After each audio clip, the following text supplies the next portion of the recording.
વચનામૃત ગઢડા મધ્યનું 11મું કર્મ માત્ર ભક્તિરૂપ થયાનું. તારીખ 18/8/1821 શનિવાર. સંક્ષિપ્ત સાર. પહેલો, ધર્મ, અર્થ અને કામને લક્ષ્યમાં રાખી જીવ શુભ કર્મ કરે છે. પછી સ્વર્ગાદિક તુચ્છ ફળને ભોગવીને ફરી 84 જાય છે. પરંતુ જો તેના તે શુભ કર્મો પ્રભુ પ્રસન્નતાર્થે જ કરવામાં આવે તો મોક્ષરૂપી શાશ્વત ફળ મળે છે. સાર બીજો, ભગવાનની આજ્ઞાથી ભગવાનને રાજી કરવા માટે જ કાર્ય કરી રહેલા ભગવાનના ભક્તોનો જો કોઈ અવગુણ લે તો તેનામાં અધર્મ માત્ર આવે છે. સ્વામિનારાયણ હરે, સ્વામિનારાયણ હરે. સંવત 1878 શ્રાવણ વદી પંચમીને દિવસ સ્વામી શ્રી સહજાનંદજી મહારાજ શ્રી ગઢડા મધ્ય દાદા ખાચરના દરબારમાં શ્રી વાસુદેવ નારાયણના મંદિર આગળ લીમડાના વૃક્ષે હેઠે ઢોલિયા ઉપર વિરાજમાન હતા અને સર્વ શ્વેત વસ્ત્રો ધારણ કર્યા હતા અને પોતાના મુખારવિંદની આગળ મુનિ તથા દેશ દેશના હરિભક્તની સભા ભરાઈને બેઠી હતી. પછી શ્રીજી મહારાજ બોલ્યા, જેટલા ગ્રંથ છે તે સર્વે ગ્રંથોને સાંભળીને કેટલાક જે જીવ છે તે એ ગ્રંથોને ધર્મ, અર્થ અને કામ પર જાણે છે. પછી એમ જાણીને પોતે પણ ધર્મ, અર્થ અને કામ તેને જ અર્થે યજ્ઞવ્રતાદિક શુભ કર્મ કરે છે. પછી તે કર્મનું ફળ દેવલોક અથવા બ્રહ્મલોક અથવા મૃત્યુલોક તેને વિશે ભોગવીને પછી ત્યાંથી પડે છે ને નરક 84માં જાય છે. માટે જે જીવ ધર્મ, અર્થ અને કામને વિશે પ્રીતિ રાખીને જે સુકૃત કરે છે તે સર્વે સાત્વિકી, રાજસી ને તામસી થાય છે ને તે કર્મનું ફળ સ્વર્ગ, મૃત્યુ ને પાતાળ એ 3 લોકમાં રહીને ભોગવાય છે. પણ ગુણાતીત જે ભગવાનનું ધામ તેને પામે નહીં. અને જ્યારે મોક્ષ ન થાય ત્યારે જન્મ, મરણ અને નરકનું દુઃખ તે મટે નહીં. અને જો ધર્મ, અર્થ અને કામ સંબંધી જે ફળની ઈચ્છા તેનો ત્યાગ કરીને તેના તે શુભ કર્મ જો ભગવાનની પ્રસન્નતાને અર્થે કરે તો એ જ શુભ કર્મ છે તે ભક્તિરૂપ થઈને કેવળ મોક્ષને અર્થે થાય છે.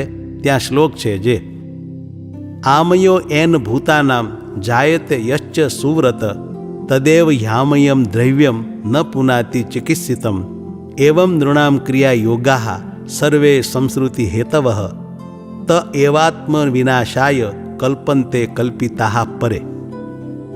અર્થ, જે ઘી વગેરે પદાર્થો માણસોને રોગ કરનારા છે, પરંતુ તે જ પદાર્થોને જો કાંઈક ઔષધિ ભેળવીને દવાના રૂપમાં લેવામાં આવે તો રોગ મટાડે છે.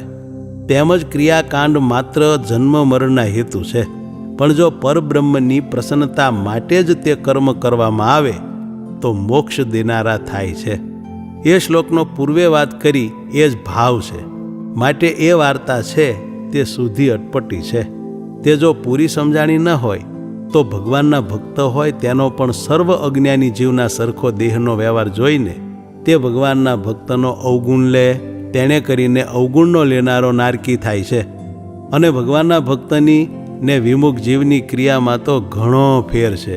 કેમ જે વિમુખ જે ક્રિયા કરે છે તે પોતાના ઇન્દ્રિયોને લાડ લડાવવાને અર્થે કરે છે, ને ભગવાનનો ભક્ત જે ક્રિયા કરે છે તે તો કેવળ ભગવાન ને ભગવાનના ભક્ત તેની સેવાને અર્થે કરે છે.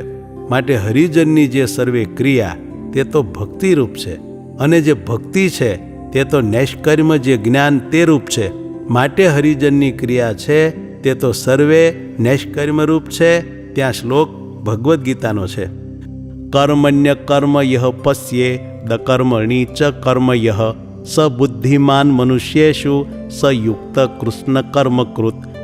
એ શ્લોકનો અર્થ છે જે ભગવાનનો ભક્ત હોય તે ભગવાનની પ્રસન્નતાને અર્થે જે કર્મ કરે છે તે કર્મને વિશે અકર્મ જે જ્ઞાન તેને જે દેખે છે, અને વિમુખ હોય તે નિવૃત્તિ માર્ગ પકડીને અકર્મપણે રહેતો હોય તો પણ તેને કર્મમાં ડૂબ્યો એમ જે દેખે છે તે દેખનારો સર્વ મનુષ્યને વિશે બુદ્ધિમાન છે ને તે જ્ઞાની છે તથા તે યુક્ત છે કહેતા મોક્ષને યોગ્ય છે, અને કૃષ્ણ કર્મકૃત કહેતા સર્વ કર્મનો કરનારો છે.